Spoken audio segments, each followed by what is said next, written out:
The leader, Thank you, Mr. President. May I be allowed to just co-sponsor the measure? If I may. proceed. Thank you, Mr. President. Mr. President, yung akin dito hindi politika. Hindi na politika po.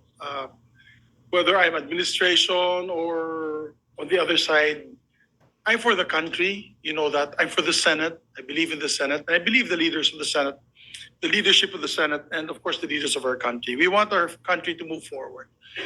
But out of humanitarian concerns, I have a father, Mr. President, who's 85 years old. He might be listening right now, as a matter of fact. And as 85 years old, he has to be assisted. Because once you're over 80 years old, po, your balance, you have a problem with your balance. I see that with my father and my mother that has to be assisted. She's 82. Mr. President, yung tatay ko may medyo hindi na early stage dementia kasi minsan nakakalimot na rin siya sa mga anak niya. At talagang pag ganun ang stage, pati gamot nakakalimutan niya. So imagine you have a leader, former leader of the president, on isolation in that area na not assisted, talagang madideteriorate yung tao, Mr. President. We accord in the Philippine law accords persons of or detainees, persons deprived of liberty, a chance to see their family, a chance to even get visitors from not just family members but also other members of their circle. I remember also former President Joseph Estrada was given hospital arrest, and he was also given he was accorded certain liberties even when he was arrested.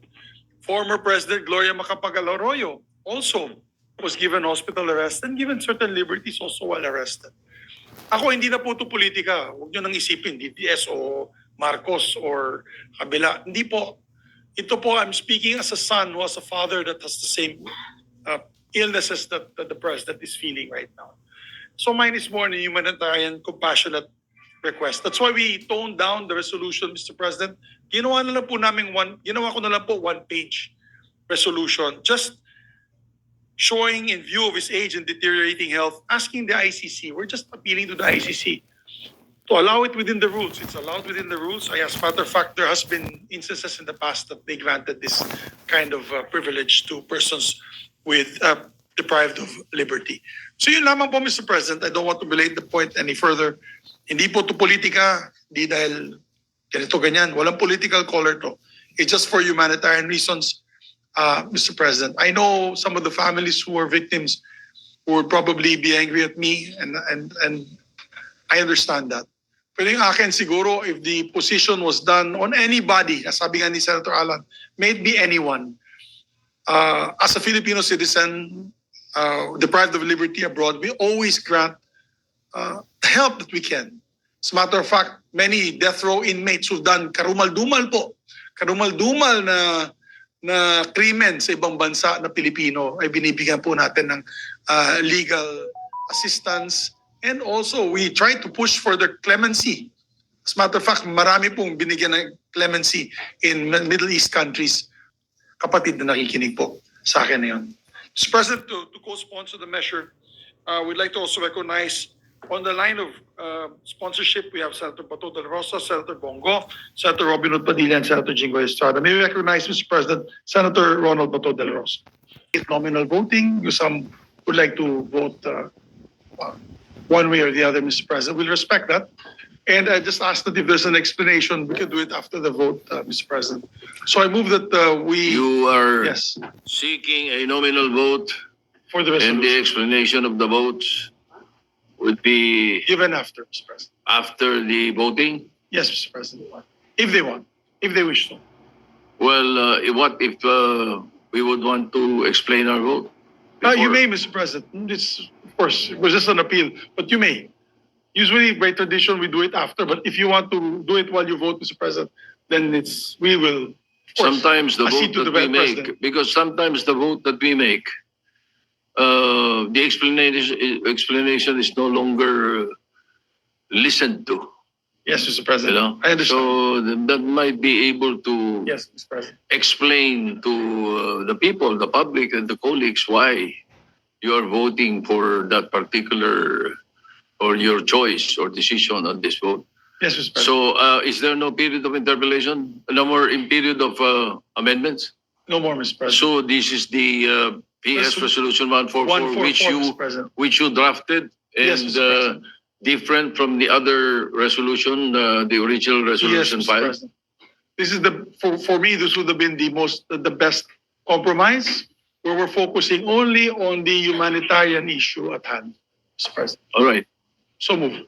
So, any objection? Hearing none, the Secretary will conduct a roll call, nominal voting, roll call vote. Roll call vote. Senator Aquino. Senator Cayetano Alan. Senator Cayetano Pia. Senator De La Rosa. Senator Ejercito. Senator Escudero. Senator Estrada. Senator Gatchalian. Senator Go. Senator Ontiveros. You're recognized. Senator Ontiveros Salamat. recognized. Salamat po, Mr. President. Mr. President, ginagalang kong mga kasama, with due respect sa mga may akda at taga-suporta ng resolusyong ito, nakatayo po ako dito para ipaliwanag yung aking boto ng no. Una po, sang-ayon ako na ang humanitarian considerations ay essential na bahagi ng hustisya. At tama ang dapat makonsern tayo sa general welfare at dignidad ng lahat ng mga Pilipinong nasa ibang bansa, ng lahat ng ating mga nakatatanda, at ng lahat ng mga persons deprived of liberty. Pero Mr. President, hindi tayo nagdi-deal sa sufficient facts.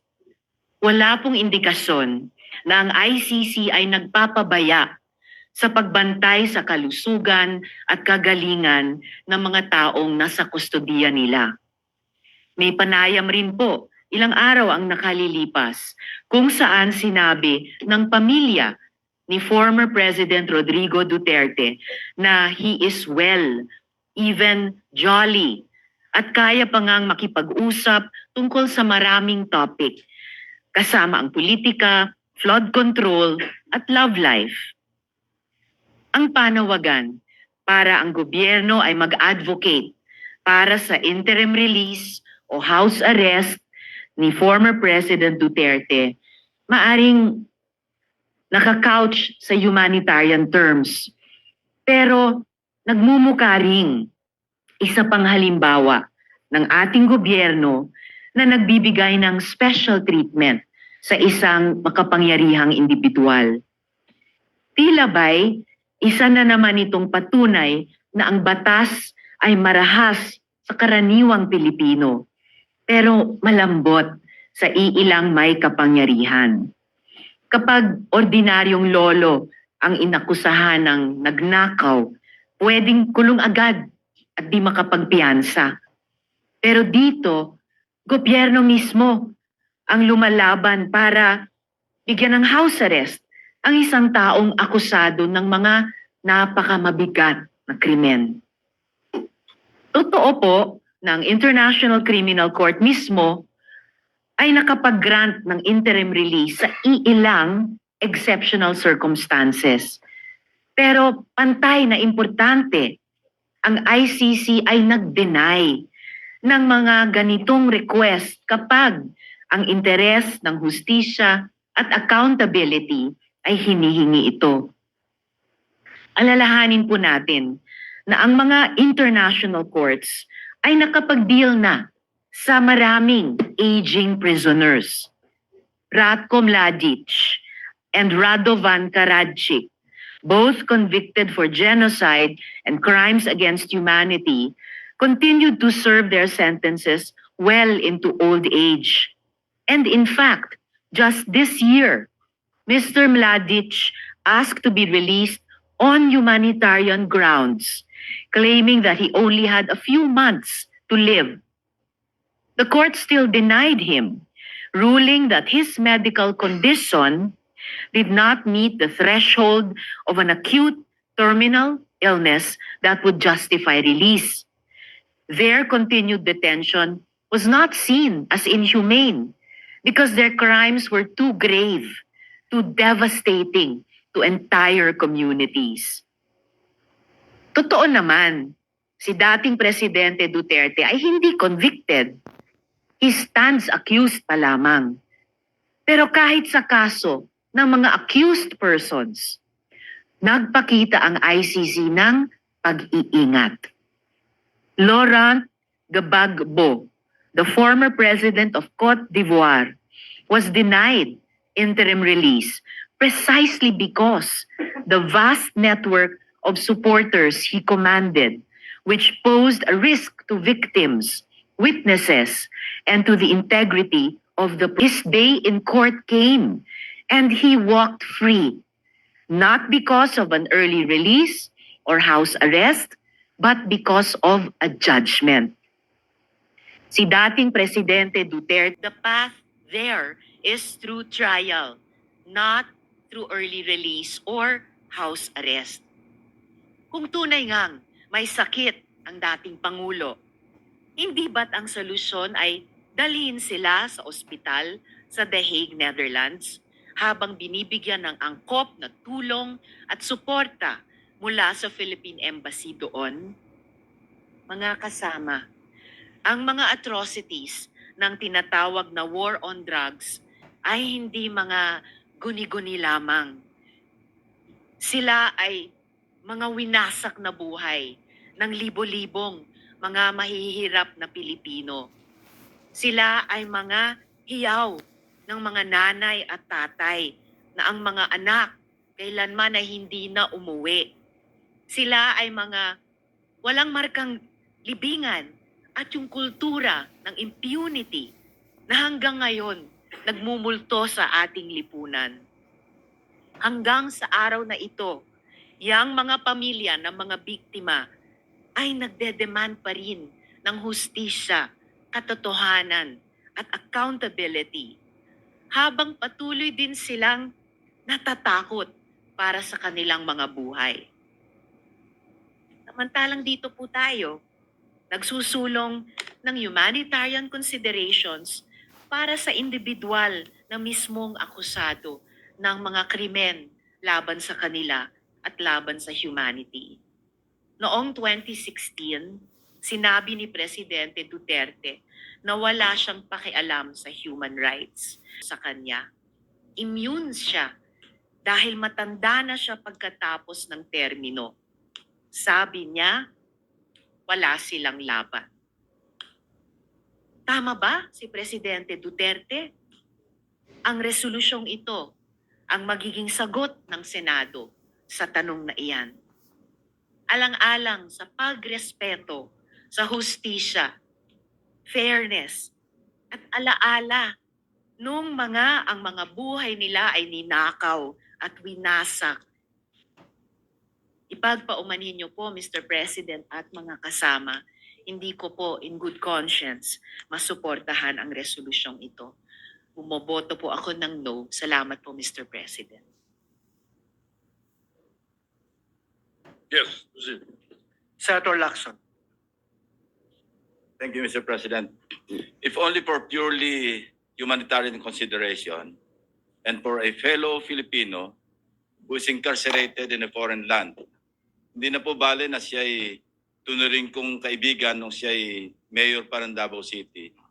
Hindi na po bale na kami nagkakasagutan madalas nung siya ay naging Pangulo sa mga issue ng sa paglaban sa droga. Hindi na po bale lahat yun. Sa akin lang po, for a fellow Filipino na nando sa napakalayong lugar at nakakulong, I vote yes or in favor of resolution number 144. Thank you, Mr. President. Senator Lapid.